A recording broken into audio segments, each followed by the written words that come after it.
Now you're talking about against top 25 ranked teams, a record of 12-25. When is enough, especially losing to an 0-4 UCLA Bruin team? Well, for me, it makes me start questioning what is their end goal. I mean, we've seen this pitcher now several years in a row, right? Yeah. I think he's a good coach, but when you're talking about a team with 4-21 and 1-15, any other coaches would have already been gone.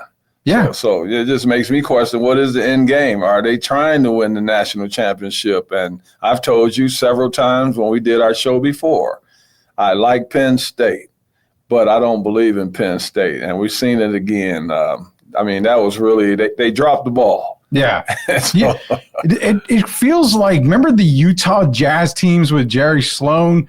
You knew they were a playoff team. Penn State's always going to be there towards the end. They're always going to be one of the top teams, but those Jazz teams could get to the title game, the NBA Finals, yet they can't win the big one. Now, I understand number 23 was playing for the Bulls, and he hurt a lot of teams.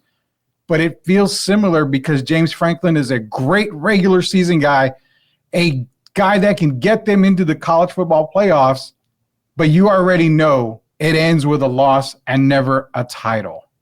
My question is, though, after the first loss, why did they stay in the top 10? Well, it was against Oregon. I know, but still, Yeah. You got to look at a team's history. And you got some teams that I think, a lot of teams actually, that you could put over Penn State, even after the first loss. So I know it was Oregon, and I'm a big Oregon fan, but when you look at the history of Penn State, that first loss to me was monumental because it actually showed where they were headed again this year. And then you top it off with a loss against the UCLA Bruins. I'm sure the fans are going to start making a little noise. The rumblings are already happening in Penn State.